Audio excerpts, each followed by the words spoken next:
The plot of Ice Queendom is starting to take root as tensions rise and the darkness encroaches around our protagonists. So, I will say spoiler warning for those who have not seen episode 3 of RWBY Ice Queendom just yet. I won't be showing the episode or any clips from it in this video, simply images of the episode and analyzing the events that take place. I will leave links down in the description below where you guys can go to either Crunchyroll or Rooster Teeth first to watch the episode there and support the series that we all love. Now, this episode kicks off at the exact same point that episode 9 of RWBY Volume 1 does, the midpoint of the volume, and this episode ends with the finale of RWBY Volume 1, so it covers everything else in the first volume of the original RWBY series. Team RWBY has just gotten their dorm rooms and arranged it the way that they want to, creating bunk beds that are kind of precarious and not exactly up to safety standards, but still something that everyone seems pretty excited about. RWBY in particular, and even Weiss seems pretty happy with this as well, commenting on RWBY's excitement, seemingly in a kind way. Skip forward to Peter Port's class on Grimm studies, and that kindness that Weiss seemed to be showing before is no longer present, as RWBY is falling asleep in class, Weiss getting irritated with that, and falling behind on her notes because she's focusing on RWBY instead, gets increasingly frustrated with RWBY's actions as a leader on day 1 of being at Beacon Academy. She then volunteers to fight the Borbatusk when Port asks, and while RWBY's giving encouragement, it's still frustrating Weiss even more, and she does end up defeating the Borbatusk just like she did back in Volume 1. In Ice Queendom, though, the fight was a little bit shorter and didn't seem as much of a struggle for Weiss. In the original RWBY series, she was disarmed from her weapon, distracted by RWBY's cheers for her, and Weiss's struggle was shown a little bit more. Here, it was still a tough fight for her, but she seemed to be able to win without taking any damage whatsoever. But Weiss's dislike of RWBY is still very apparent on her expressions and just the way she generally treats RWBY after this. We see her walking out into the courtyard after class, and Weiss sees a shadow of herself off in the distance, something that confuses her for the moment, but when RWBY calls out to her, trying to figure out what was wrong with Weiss, why she's so angry, well, the shadow disappears for the moment, and Weiss's frustration causes her to walk away from RWBY in a huff. RWBY tries to go after her, and Blake tells Yang that it's something that RWBY needs to handle herself, as Yang was going to try to help as well, but when RWBY is chasing her, she can't actually find Weiss, and this leads to the two separate conversations, the one that RWBY has with Ozpin and the one that Weiss has with Peter Port, where they're both talking about whether RWBY should actually be put in charge, be made the leader of her own team. Ozpin tells RWBY that it's literally day 1. You haven't even had a chance to prove yourself yet, but make sure to keep in mind that how do you expect someone to follow a leader if they aren't constantly doing their best? A good lesson that RWBY does take to heart in both Ice Queendom and the original series, and starts studying, trying to do better, and be the best leader that she can be. Something that is very apparent throughout the rest of Volume 1 in the original series, and the rest of the series as a whole. In the case of the conversation between Weiss and Peter Port, it goes generally the same way, that Weiss thinks Ozpin might have made a mistake, and Peter Port says that's preposterous. And he points out to Weiss that although she is talented, it's offset quite a bit by her horrible personality, something that she doesn't exactly take too kindly. And he further tells her that instead of trying to change decisions that have already been made, she needs to prove that she can be the best person, the best teammate that she can be. In the original RWBY series, she seems to take these words to heart and try to make a genuine change moving forward in the RWBY series. In this episode, though, and seemingly in the plot of Ice Queendom as a whole, she really kind of sticks to that Ice Queen persona and has a different takeaway from this that we'll soon find out. Flash forward to the fight between Jaune and Cardin, where, Jaune gets pretty much decimated by Cardin Winchester. Weiss is watching this fight and seeing not only RWBY, but the rest of Team Juniper vehemently cheering on their leader, cheering Jaune on in this fight. And Weiss is very curious about this. RWBY notices and asks if she's cheering too loud, and Weiss responds with, no, cheering's supposed to be loud. But Weiss's focus is not actually on RWBY in this. Her focus is once again on Pyrrha. someone that Weiss sees as like the model student, someone who I think Weiss kind of wants to be like, or at least be on the same level as. And as Jaune loses the fight against Cardin, Glinda comments that everyone needs to find a fighting style that works with their aura capacities, with the way that their aura functions. And we see on the back of Jaune's neck, he too, just like Weiss, is also afflicted with the nightmare, that the Grimm has taken hold within him as well. We then get a little flashback to Pyrrha and Jaune on the top of one of the buildings, where this is when Pyrrha awakens Jaune's aura, that she uses her aura to awaken his own, and that's actually when the nightmare seed takes hold. We see the markings of the nightmare start to creep up Jaune's neck the moment that he gets his aura, meaning that this scene took place before the fight with Cardin. This little switch up of scenes is very interesting to me. The fact that Jaune had his aura awakened here, like after the beacon initiation, is pretty impressive for Jaune, for the fact that he went through the entire initiation, through the entire Deathstalker fight, without his aura. There was no aura strengthening, there was no aura defenses, there was nothing. He was just straight up a regular human in Remnant going up against this Deathstalker alongside his team. That's pretty impressive for Jaune, I gotta say. And with the scene taking place on top of one of the buildings, this opens up the opportunity for someone else to see this happen. Weiss sees Pyrrha awaken Jaune's aura, and she wonders to herself not only how someone was able to get into Beacon without even having their aura unlocked, but also why Pyrrha unquestioningly supported Jaune as a leader. And this is where we see Weiss's takeaway from the conversation with Port and from watching Pyrrha afterwards, how she supported Jaune. Her takeaway from this is that maybe you can score more points, meaning like get better grades at Beacon, if you support a poor leader. So she still thinks of RWBY as a poor leader, and she's going to try to fake it from here on out. And this leads to the scene where Weiss, returning to her dorm room, finds RWBY having passed out while studying.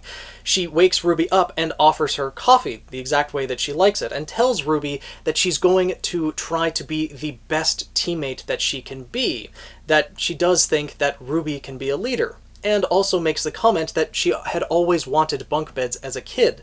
But as she sits down on her bed afterwards, she expresses to herself internally that this is a lot harder than she had imagined, meaning that the entire scene was fake, which greatly implies that her kindness to RWBY was completely forced, that she doesn't actually believe any of it and she's only doing it for marks, bringing into question really any kindness that she shows towards her teammates at any point during this episode, even at the beginning of the episode when she genuinely seemed to have a kind expression on her face, commenting on RWBY's excitement about the bunk beds and everything going on there. It seems like Weiss didn't really take that conversation that she had with Peter Port to heart, unlike the original RWBY series where she did seem to try to make genuine changes. This time around, she seems to more be faking it to try to get better marks, etc. And this is also causing more of an internal conflict with her as we see the markings of the nightmare growing on the back of her neck. And speaking of the Grimm corruption growing, we then see Jaune in his room where he's contemplating awakening his own semblance, the unique power that he has. This episode is where we actually get a brief explanation of aura and semblance, as well as Grimm lacking a soul. And as Jaune's contemplating this, he sees the shadow, or like an alter ego behind him, that is representing his insecurities, that he'll never be capable of becoming a huntsman, that he doesn't belong at Beacon Academy. And this is a sign that the nightmare is taking over. We flash forward to the next morning, and Jaune is not waking up. Ren is trying, he's not responding, and as Pyrrha holds Jaune's hand, she realizes that something is wrong with his aura. They then find that the thorny markings of the nightmare have crawled their way across Jaune's entire back, and of course, call the professors. In particular, when they tell Ozpin and Glinda, they call forward Xion Zidon, the nightmare hunter specializing in these types of Grimm. Knowing that they will have to act fast to be able to save Jaune, Xion explains what is going on and what's going to need to happen to be able to defeat the Nightmare. The Nightmare is a Grimm that possesses humans, feeding off of their aura and draining it. In the process, trapping them within a dream and using that individual's body as a breeding ground to create more copies of itself.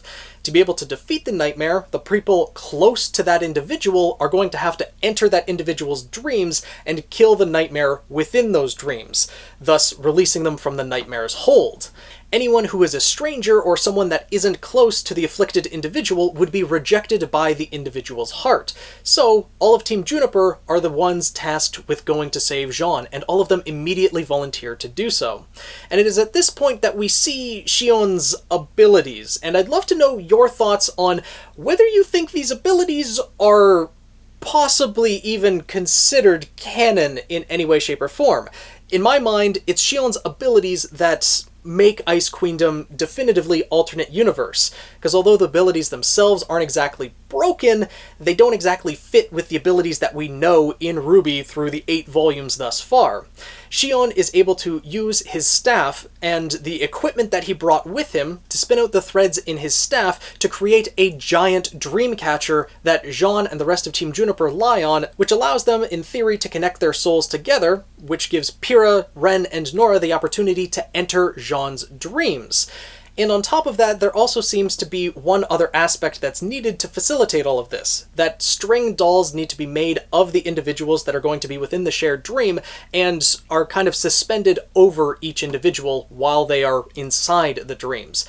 I don't know exactly how that facilitates it. Probably this will be explained later on in the series as we see more of Jaune and more of Xion's abilities, but this overall ability really doesn't seem like a semblance, or it seems like a semblance plus more. There's a lot of added steps with this. Jaune is manipulating physical string. We see spools of string in his little carrying case that he opens when he is preparing to have everyone enter Jaune's dream. So he's manipulating physical string, likely with his aura. That in and of itself could be seen as a semblance. But then he also has the ability to allow others to enter someone else's dream. That, in and of itself, seems like a semblance. Not to mention, once Juniper actually jumps into Jaune's dream, we see him use a telephone, like a physical rotary phone, to communicate with people inside of the dream. That just really doesn't fit with anything that we know about semblances thus far. And don't get me wrong, I love Xion's ability, I love the direction that they're taking with Ice Queendom. I really think it's interesting where we can explore these alternate worlds created by people's insecurities, and we get to see what their own inner worlds are like, and how they see the individuals around them, who they will allow into their own heart, into their own soul to help save them. I think it's a really interesting concept, and I am really looking forward to seeing where it goes, but in my mind, it is absolutely alternate universe. And I do want to clarify that Xion's ability to have someone enter dreams, I don't think that's a broken ability, and I think that could work as a semblance, but I think it would have to work differently for it to actually be a semblance. I'm guessing the strings and dream catchers are there for added effect and just added visuals in the anime, which I do like, it just doesn't really fit with RWBY as a whole.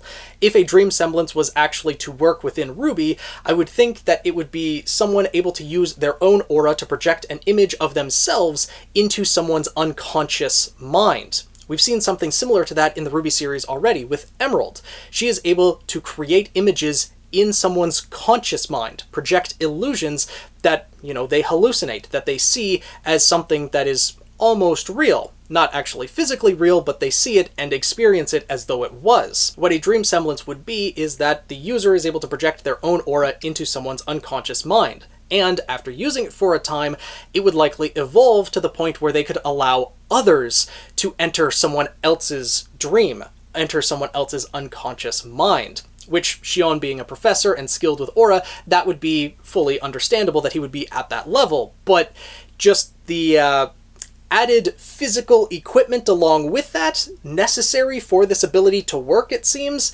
yeah, that's the part that, makes it alternate universe for me, because that's not something that's needed for RWBY. But let me know your thoughts on it down in the comments below. I do plan on making another video about this in particular, probably within the next couple weeks, so let me know what you guys think so I can figure out how best to present that video, and what your guys' thoughts are on it beforehand. Now, getting back to the plot of the actual episode, we see Jaune inside of his own world. He is huddled in a ball, being berated by the armor that he wears, his shield, his sword, and his chestplate. Each of them saying that the Arc family, all of the males, are known to be great warriors. You are nothing like them. You will never be anything like them. And this is very symbolic for a number of reasons. One, of course, preying upon Jaune's own insecurities, but the fact that it's his weapons and armor. We know for a fact that he inherited his sword, Crocea Mars, from his grandfather who fought in the Great War. And I think, most likely, since the shield goes along with it, he probably inherited the shield and maybe the armor as well. Something that he feels he doesn't actually deserve. Being the only male son of the Arc family with 7 other sisters, it's his responsibility to carry on this family legacy. A burden that he doesn't feel he can live up to, and the fact that it's his weapons and armor that are berating him about that is very symbolic. They also seem to have a bunny face on them, so what I mentioned last episode about Jaune not having Pumpkin Pete's hoodie, maybe that isn't true, because we also see a number of rabbit statues around Jaune as well in his inner world, and so there's definitely a focus on rabbits, so maybe he did send away for the Pumpkin Pete's hoodie, but just doesn't like the cereal itself, though, you know, buying 50 boxes of a cereal you don't like to wear a mascot of said cereal that you don't like seems a bit far-fetched, but anyways, I'm probably focusing a little bit too much on the mascot of a fictional cereal. Team Juniper is able to make their way into the dream and successfully rescue Jaune. It doesn't take long for all of this to happen, as we find out once Jaune is freed from the nightmare. We actually see the nightmare hop out of Jaune by creating a miniature hole in his chest, hop out, and then we see Xion capture it using the threads of the Dreamcatcher in his actual staff to extend outwards and capture the Grimm. So again, Xion's abilities seem to be not only entering people's dreams and being able to facilitate that, but manipulating string in and of itself. It is physical string, it's not string made from his aura. He seems to be able to use that to fight as he captures the Grimm and throws it into a little containment vessel where it's trying to fight to get out of. But now with the nightmare gone and the Grimm corruption on his back dissipated, Jaune is able to wake up greeted by his friends, greeted by his teammates. And the professors comment that because of their close bond, that's why they were able to rescue Jaune so easily. On top of the fact that his aura is underdeveloped. They don't exactly know that he only awoke his aura like a day or two ago, but that's the reason why the nightmare wasn't able to fully grow, because it just didn't have enough nutrients. It's like that one episode of Futurama, if you guys are familiar with that show, where the brain leech tries to latch onto Fry and there's just, you know, not enough there to feed the little guy. And it seems like that was the case here. Jaune just doesn't have a developed enough aura for the nightmare to feed off of and grow to its full capacity. Something that Yang comments on, that his weakness was actually a strength in this case. We then learn a little bit more about the nightmare, that after it is captured, it regresses back to a seed. It is a Grimm that kind of lies hibernating in a dormant state, and then likely when it senses someone with negative emotions, with insecurities, that is when it breaks out of its shell and will attack the person, latch onto them, etc. Xion also mentions that he sensed other nightmares, plural, present at the initiation. So, other nightmares outside of the one that attacked Jaune. We know of the one that attacked Weiss, so my question is, are other people going to be afflicted with nightmares throughout the Ice Queendom series? Or is Weiss actually afflicted by more than one nightmare? And that could lead to its own set of problems on top of that. The professors warn the rest of the students to stay vigilant and to try to avoid, insecurities and negative emotions. And RWBY tells the rest of her team, okay, if anyone's feeling down, if anyone's feeling unsure about things, make sure to talk to each other. And of course, Weiss responds with her typical arrogance. You think I would be controlled by Grimm? Yeah, right. And of course, everyone thinks, yeah, she's got her own thorns to protect against Grimm. Her personality. But after that, it's Weiss who offers to go into town, that there's going to be a festival, seeming to want to, spend time with the rest of her team. And because of what we know, what we saw earlier of Weiss, forcing that entire thing, I don't believe this for a second that Weiss is being genuine here, especially with what transpires once they actually get to town. They stumble upon Dust Till Dawn that has once again been robbed, and this time successfully, of all of the dust that they have. When they talk to the cop outside, he offhandedly blames it on the White Fang, prompting Weiss to be prejudiced once again against all Faunus. Blake tries to stand up against her, but they are interrupted by a Faunus causing mischief. Sun Wukong enters the scene, a stowaway on a ship, and as he runs away and runs past Blake, we see him give that, iconic wink to Blake that he recognizes her as a Faunus as well. Weiss decides to run after him with the intention of capturing him and proving that all Faunus are bad. As she does chase after him, though, and the rest of Team RWBY follows, this is when Weiss runs into Penny. And the scene plays out pretty much the exact same as it did in the original RWBY series, where RWBY offhandedly calls Penny a friend, and so they become friends after that, since Penny doesn't exactly have the social awareness that most people do. Though they make it very apparent in this episode that Penny has some robotic aesthetic about her, as we'll find out in a bit. Team RWBY says they were in a rush, though, and they do end up leaving Penny, but they've lost track of Sun. And Weiss makes the comment that since he's, a lawbreaker, he was a stowaway, that he's inevitably going to join the White Fang. Something that Blake really doesn't take too well, leading to the confrontation that we do already see at the end of Volume 1. That Blake ends up revealing that she was once a part of the White Fang, causing that rift between them. This entire ordeal prompts Blake to flee, and when she's on her own, we see her cat ears for the first time in Ice Queendom. Sun finds her immediately after that, and they have their little conversation about the White Fang, where Sun mentions that when he was on the ship, he heard about a large dust shipment coming in, so they decide to stake out the warehouse. In the meantime, Weiss, RWBY, and Yang are concerned about Blake, or at least RWBY and Yang are. Weiss, not so much. RWBY decides to go search for her, and Yang directly calls out Weiss for being a bigot, saying, if you're just gonna hate her for being a Faunus, you really are a bigot.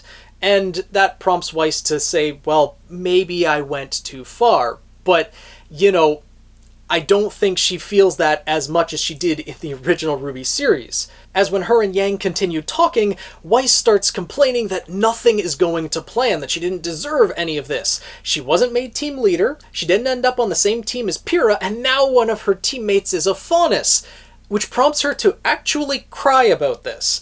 Something that makes Yang a little bit uncomfortable, but she does still berate Weiss for being prejudiced against the Faunus. This really shows that Weiss hasn't tried to make any genuine change throughout this episode thus far. It seems like she's really just been trying to force herself to appear as though she's changed, while not really changing her opinions as a whole. While RWBY is off searching, though, she isn't really having any luck, and Penny is able to find her just out of the blue and informs RWBY that Blake is indeed a Faunus, that she has cat ears. So RWBY and Penny actually end up searching together, but they really don't have any luck until the commotion at the docks starts. Blake and Sun are staking it out, and just as they expected, Roman Torchwick arrives to steal the dust, but working in conjunction with the White Fang. And we see Blake jump off the building to go start the conflict, but we don't actually see any of that conflict happen. The entire fight at the docks was cut, which is a real shame, as it demonstrated Roman's fighting capability in Volume 1 of the RWBY series, when he fought against Blake and Sun together and was holding his own, if not winning, that fight. The commotion of that fight is heard by RWBY and Penny, though, and so they go to investigate. The next thing we see is that Roman is fleeing the scene, and Penny is walking out of the carnage. Fire up behind her, dust shipments up in flames, her blades hovering behind her as well, and she looks pretty menacing. And this is when we hear, the robotic sounds of her, putting her blades back into her backpack, as well as using the boosters in her feet to jump a long distance to land right in front of RWBY, Blake, and Sun. So they're making it very apparent here that something is robotic about Penny. Yang and Weiss then finally catch up with their friend, and we see the scene that we saw at the end of RWBY Volume 1. Where Weiss confronts Blake, and essentially says she thought about it, and she decided that she doesn't care. And again, because of what we saw earlier in this episode, I have a feeling that's not actually genuine. The fact that Weiss was crying about not being made team leader, not being on the same team as Pyrrha, and now that one of her teammates is a faunus, that nothing is going as planned, she was crying about that like an hour or two beforehand. So to have a genuine change within that time, when Weiss was mentioning earlier how many funerals she had been to from company executives that had been killed by the White Fang, I really doubt she got over it that quickly. And considering what happens afterwards, when Weiss returns to her dorm room, she's confronted by her insecurities. Her alter ego appears, telling her that it takes all her strength to pretend like she doesn't care. And this is when the nightmare fully takes hold. We see the thorny vines creep up around Weiss, and the visuals of this scene are fantastic. Oh my god. The overall scene and the animation of this series as a whole keeps getting better and better, and I can't wait to see what visuals we're going to see within Weiss's nightmare. The Nightmare Grimm has fully taken hold of Weiss, and I don't know if this is a literal visual of the size of the Grimm, how much it's grown off of Weiss's aura, because her aura is way more developed than Jaune's was when he was afflicted with the nightmare, but in this case, the visual that we get of the nightmare is larger than Weiss is herself. Now, that could be just the size of it inside of her dream, or it could be that that's just how much its physical form has grown from feeding off of Weiss's aura. I'm curious to see how that's going to be. Likely, it will be that size, at the very least within the dream, and I'm curious to know what the abilities of a fully grown nightmare are going to be. If it's going to, spawn many more nightmares that are going to afflict a number of people on campus, that there's going to be an outbreak that they're going to have to eradicate, or something of that nature. I'm really curious to see where it's going to go. But one thing is for certain, Weiss's nightmare is beginning next episode. Very likely, we are going to have all of Team RWBY jump into Weiss's dream. And considering the nightmare has taken much more of a hold, they're not going to be able to solve it as quickly as they did with Jaune. When we saw Jaune's nightmare, that was supposed to be an introduction to what's going on with this Grimm. So that when we see Weiss's nightmare, which is going to be the overall plot of Ice Queendom as a whole, we know what's going on and we can just get invested in the dream itself. This world that is created from Weiss's own insecurities and how she views the rest of her teammates. I have an entire theory video, at least one, probably more than that, on what this dream is going to be and how Weiss thinks of her own classmates. I'm also curious about what's going to happen with Sun and Penny in Ice Queendom as a whole, because they were very quickly introduced in this episode. They did skip through, quite a few episodes of Volume 1. They skipped the entire part with Jaune and Cardin, as I mentioned earlier, which is about 4 out of the 8 episodes of the second half of Volume 8. So the pacing of the show is still a bit fast, but I think it's still pretty good overall. Penny and Sun really don't have that much of a role to play, as now that Volume 1 content is finished, we'd be getting into Volume 2 content, which Volume 2 starts at the beginning of the second term at Beacon Academy.